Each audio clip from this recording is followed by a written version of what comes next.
찬송가 383장 찬송합니다. 찬송가 383장입니다. 눈을 들어 산을 보니 찬송합니다. 눈을 들어 산을 보니 도움 어디서 오나 전지지은 주 하나님 나를 도와주시네. 나의 발이 실족 않게 주가 깨어 지키며 택한 백성 항상 지켜 길이 보호하시네. 도우시는 하나님이 내게 그늘 되시니 낮의 해와 밤의 달이 너를 상치 않겠네. 내게 화를 주지 않고 오늘 보호하시며 너의 출입 지금부터 영영 인도하시리. 아멘. 오늘 하나님께서 저희에게 주시는 말씀은 에스라서 4장 11절에서 24절까지의 말씀입니다. 에스라서 4장 11절에서 24절까지의 말씀입니다. 제가 봉독하도록 하겠습니다. 아닥사스다 왕에게 올린 그 글의 초본은 이러하니 강 건너편에 있는 신하들은 왕에게 아뢰나이다. 당신에게서 우리에게로 올라온 유다 사람들이 예루살렘에 이르러 이 폐허가고 악한 성읍을 건축하는데 이미 그 기초를 수축하고 성곽을 건축하오니 이제 왕은 아시옵소서. 만일 이 성읍을 건축하고 그 성곽을 완성하면 저 무리가 다시는 조공과 관세와 통행세를 바치지 아니하리니 결국 왕들에게 손해가 되리이다. 우리가 이제 왕궁의 소금을 먹음으로 왕이 수치당함을 참아 보지 못하여 사람을 보내어 왕에게 아뢰오니 왕은 조상들의 사기를 살펴보시면 그 사기에서 이 성읍은 폐허간 성읍이라 예로부터 그 중에서 항상 반역하는 일을 행하여 왕들과 각 도에 손해가 된 것을 보시고 아실지라. 이 성읍이 무너짐도 이 때문이니이다. 이제 감히 왕에게 아뢰오니 이 성읍이 중건되어 성곽이 준공되면 이로 말미암아 왕의 강 건너편 영지가 없어지리이다 하였더라. 왕이 방백 르훔과 서기관 심세와 사마리아에 거주하는 그들 동관들과 강 건너편 다른 땅 백성에게 조서를 내리니 일렀으되 너희는 평안할지어다. 너희가 올린 글을 내 앞에서 낭독시키고 명령하여 살펴보니 과연 이 성읍이 예로부터 왕들을 거역하며 그 중에서 항상 패역하고 반역하는 일을 행하였으며 옛적에는 예루살렘을 다스리는 큰 군왕들이 있어서 강 건너편 모든 땅이 그들에게 조공과 관세와 통행세를 다 바쳤도다. 이제 너희는 명령을 전하여 그 사람들에게 공사를 그치게 하여 그 성을 건축하지 못하게 하고 내가 다시 조서 내리기를 기다리라. 너희는 삼가서 이 일에 게으르지 말라. 어찌하여 화를 더하여 왕들에게 손해가 되게 하랴 하였더라. 아닥사스다 왕의 조서 초본이 르훔과 서기관 심세와 그의 동료 앞에서 낭독되매 그들이 예루살렘으로 급히 가서 유다 사람들을 보고 권력으로 억제하여 그 공사를 그치게 하니 이에 예루살렘에서 하나님의 성전 공사가 바사왕 다리오 제2년까지 중단되더라. 아멘. 오늘 말씀은 포로에서 돌아온 예루살렘 이스라엘 백성들의 성전 건축을 방해하는 세력의 음모, 특별히는 손해를 보지 않으려는 마음에 호소하는 사단 마귀의 전략에 대해서 말씀하고 있습니다.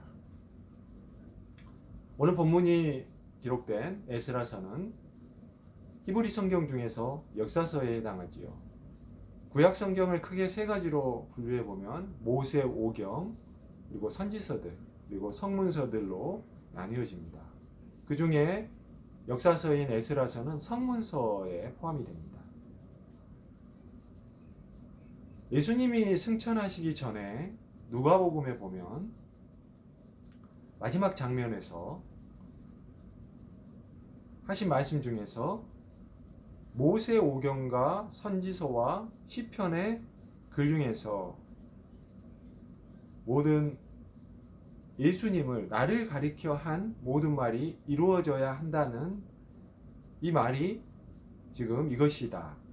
이런 말씀이 이렇게 나오는데, 이렇게 제자들에게 성경을 풀어서 깨닫게 해주시니 제자들의 마음이 뜨거워지는 이런 장면이 나옵니다. 여기서 예수님 말씀 중에서 이 시편이 바로 성문서 중에 하나예요. 그런데 즉 이 모세오경과 선지서들과 이 성문서, 즉 모든 구약 성경이죠. 그것이 예수님을 가리켜 기록한 것이다. 이렇게 저희가 보아도 무방할 것 같습니다. 그럼 오늘 에스라서의 이 본문, 이 역사 기록에 관련된 이 본문이 예수님을 가리켜 기록한 것이다. 이렇게 우리가 이 본문을 예수님과 어떤 연결점을 찾아서 읽어볼 수가 있겠습니까?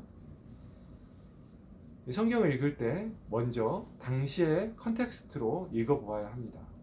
당시의 그 맥락에서 한번 읽어보아야 합니다. 하나님께서 약속한 70년 포로 생활의 지금 끝, 마지막에 페르시아 고레스 왕, 그 당시에는 누군지 알 수도 없었던 이 고레스라는 이름을 한참 전에 하나님이 말씀하셨는데, 고레스 왕의 마음을 감동시켜서 포로 귀환 정책을 펴게 만듭니다. 고레스는 막상 하나님을 섬기던 자는 아니었다고 해요. 그런데 어떻게 하나님께서는 고레스의 마음을 감동시켰었어. 그리고 그 하나님의 영으로 감동시키신 거죠. 그래서 하나님의 성전을 지을 것도 이렇게 조서를 내려서 허락하고, 그리고 이스라엘 포로로 잡혀왔던 이스라엘 백성들이 이렇게 돌아갈 수 있게 포로 귀환 정책을 펴게 만들며, 나아가서는 그 왕궁에 있는 창고에 그 전리품들, 뭐 이런 보물들, 이런 것들까지도 이렇게 내어주게 이렇게 만듭니다. 내어주게 허락합니다.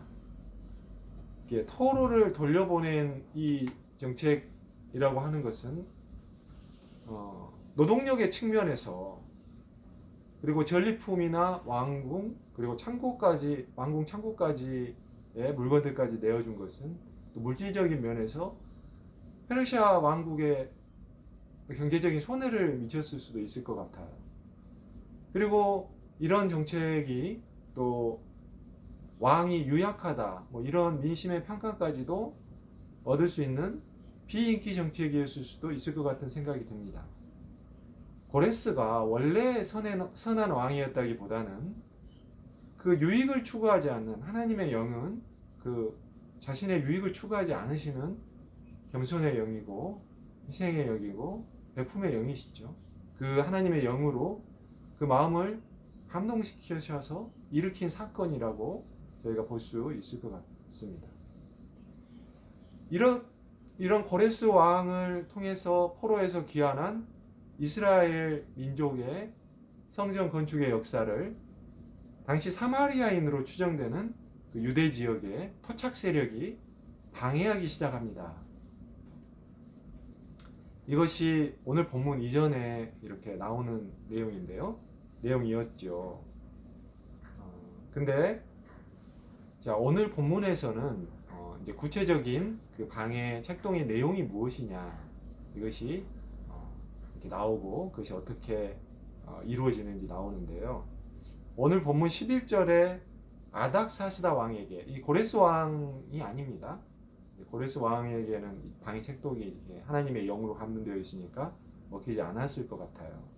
이제 한참 지나서 아닥사스다 왕에게 올린 조서, 그 조서의 내용이 나오는데 그 핵심은 뭐냐면은 본문 이제 12절 13절에 나오는데 이 성읍과 성곽이 완성이 되면 왕에게 조세, 관세, 통행세 이런 세금들을 바치지 않을 것이라는 내용입니다. 그리고 14절에서는 이것들을 본인들이 충정으로 소금을 먹는, 이것은 이제 관료로서 녹을 먹는 이런 것을 상징합니다. 의미합니다. 소금을 먹는 사람으로 충정으로 고한다고 이렇게 말을 합니다. 이것이 뭐 악한 술책이죠. 충정이 아닐 텐데. 15절에서는 왕이 역사 기록을 이제 살펴보시라 그러면은 과거에도 이 성읍이 반역하는 일로 왕에게 손해가 되었으므로 16절에서 이제 성곽이 완성이 되면 왕에게 결국 이 지역의 영지가 없어지는 결과가 될 것이다 이렇게 고발을 하게 됩니다. 그리고 17절 이하에서는 그 고발한 내용에 왕이 또 반응을 하지요. 그래서 역사 기록을 살펴보니 고발한 세력의 말처럼 과거에도 반역이 있었다 이렇게 기록되어 있고요. 그리고 성곽이 완성되면 결국 손해가 되겠구나 뭐 이러므로 성전 공사를 그러면 그치게 하라, 고발할 내용을 수용하겠다 이렇게 내리고 심지어는 이것을 삼가지 말고 서둘러 하라 이렇게 해서 이 권력을 이용을 해서 이 고발한 세력들이 왕의 조서를 근거로 해서 이 성전 공사를 중단시키게 됩니다.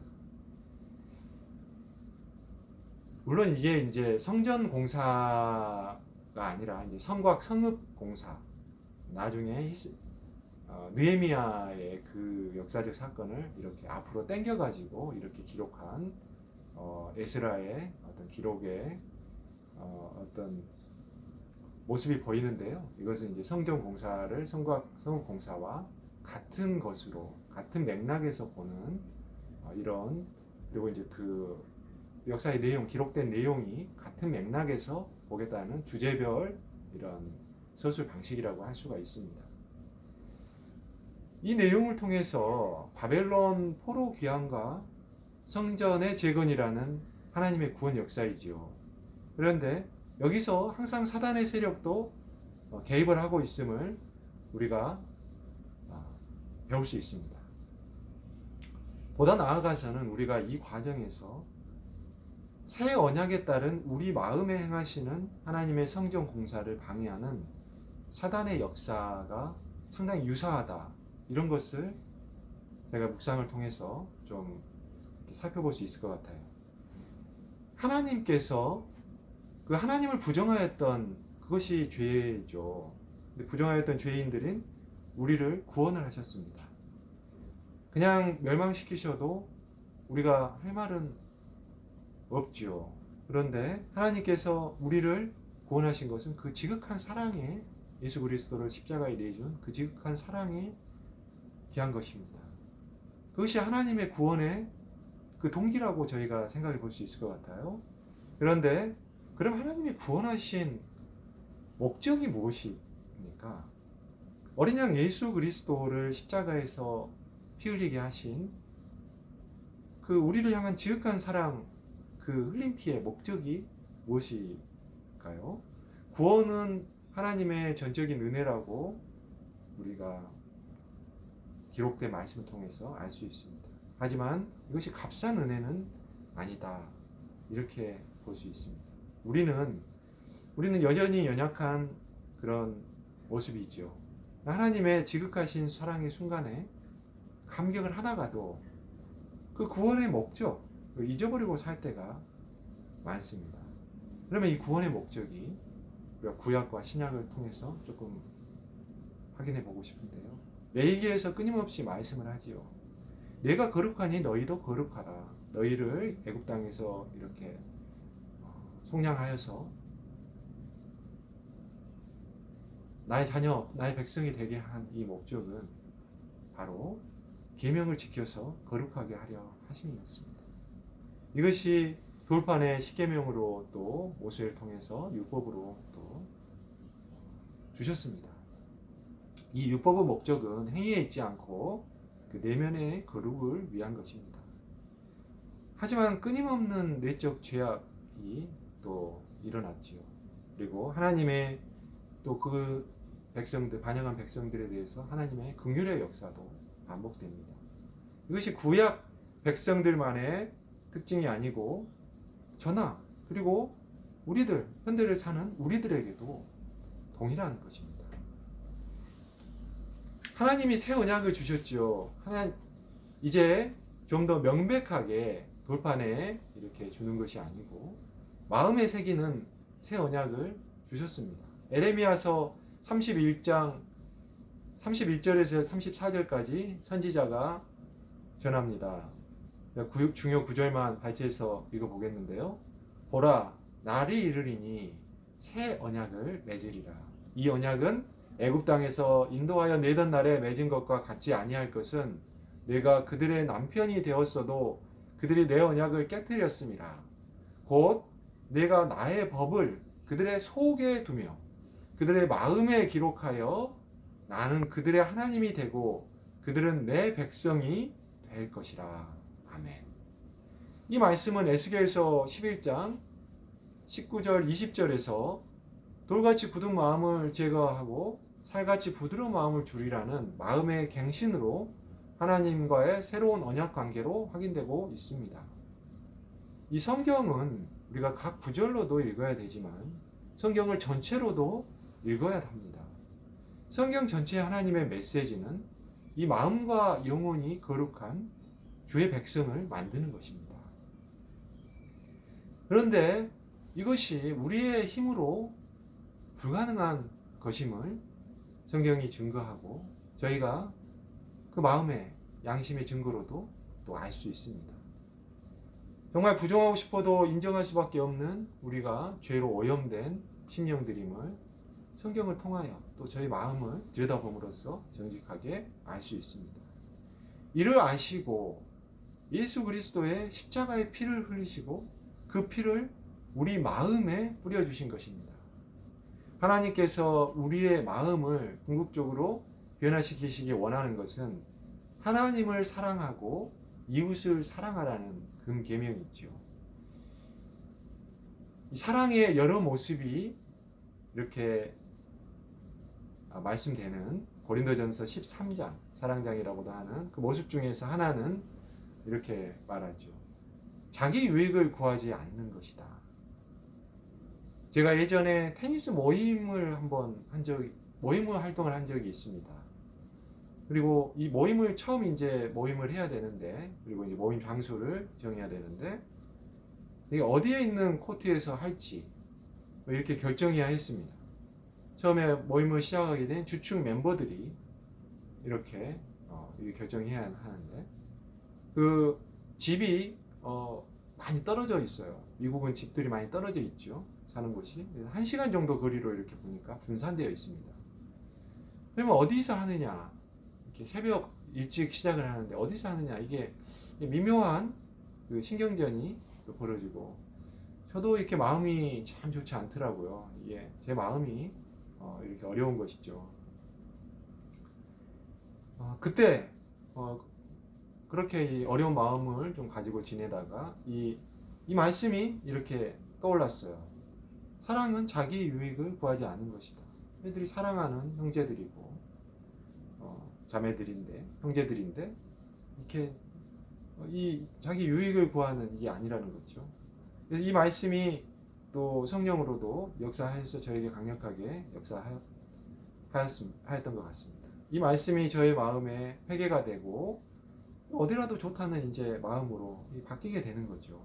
그래서 다른 분들에게 좀 편하게 결정하시라, 이런 어떤 제가 태도를 이렇게 취하게 되었어요.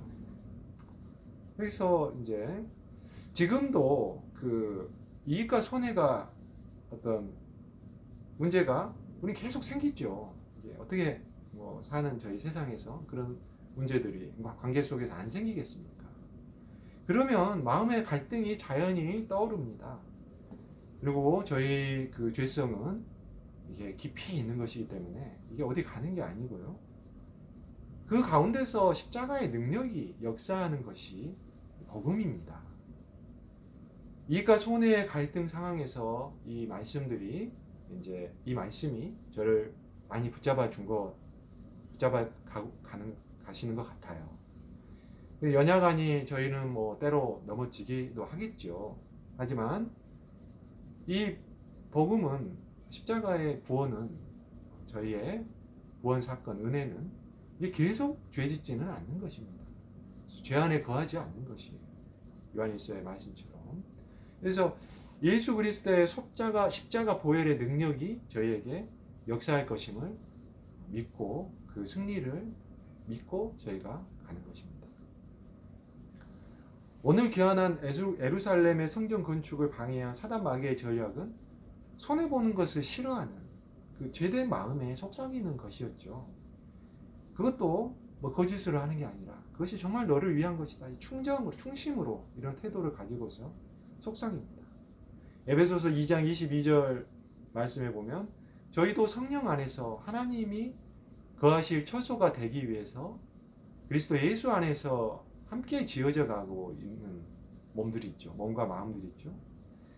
그래서 이 마음의 성전 건축을 방해하는 사단의 공격이 참으로 이렇게 충정으로 이렇게 저희에게 거하기 때문에 참 교묘합니다. 그래서 무릇 지킬 만한 것 중에 마음을 지키는 것이 참으로 어렵습니다. 여러분, 우리의 마음이 우리 것입니까? 아니면 하나님의 것입니까? 마음을 자기 자신의 것으로 생각을 하는 많은 사람들, 이 많은 사람들 때문에 하나님의 마음이 정말로 어렵고 아프신 것을 한번 생각해 보십시오. 우리 마음이라는 것이 어디에서 도대체 나왔겠습니까? 우리의 몸도 그렇지만요. 천지 만물을 지으신 하나님께서 이렇게 주신 거 아닙니까? 하나님의 것이지요. 그래서 이제 이 마음을 하나님께 돌려드려야 할 때입니다. 이 마음을 돌려드리는 것이 바로 회복이고 구원의 은혜이고 그리고 저희의 회심입니다. 하나님께서 예수 그리스도의 십자가 보혈로 이 마음을 지켜 주시기를 저희가 이제 또 계속해서 간구해야 합니다.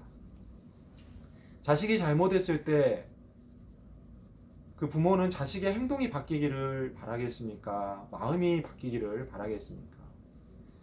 자녀의 마음이 바뀌기를 바라는 것이죠. 마음이 바뀌면 따라서 행동은 당연히 따라가는 것입니다. 마음이 바뀌기 위해서 부모가 어떤 일을 합니까? 자녀의 죄를 대신 짊어지죠. 그리고 자신의 삶을 또 희생하지요. 그래서 또 본을 보여야 하니까 또 스스로 또 개선해야 하죠. 이러한 희생은 오직 자녀의 마음을 되돌리기 위한 것입니다. 우리의 진정한 아버지이신 예수 그리스도께서 십자가 희생의 피가 우리의 마음과 영혼에서 역사하시고 피 흘리실 때 우리의 마음과 영혼이 다시 살아나고 우리 주위의 영혼까지도 살리는 그런 역사가 일어나기를 주님의 이름으로 축원드립니다. 기도드리겠습니다. 하나님 아버지, 오늘 에스라서의 성전 건축을 방해하는 사단 마귀의 역사와 관련해서 저희가 마음을 되돌아보았습니다. 저희가 새 언약으로 마음의 하나님의 성전을 건축하는 그러한 새 언약 복장이 되었습니다. 예수 그리스도의 십자가의 피가 저희 마음에 뿌려져서 그리고 이 십자가의 피와 보혈로 저희 마음이 갱신되고 또 그리고 계속되는 사단 마귀의 공격에도 저희가 손해보려고 하는 그 마음에서 자기 유익을 구하지 않는 마음으로 변화될 수 있도록 하나님께서 계속 역사하여 주시고 예수 그리스도의 십자가 보혈의 능력을 힘입어서 예수 그리스도의 이름으로 간절히 기도드렸습니다.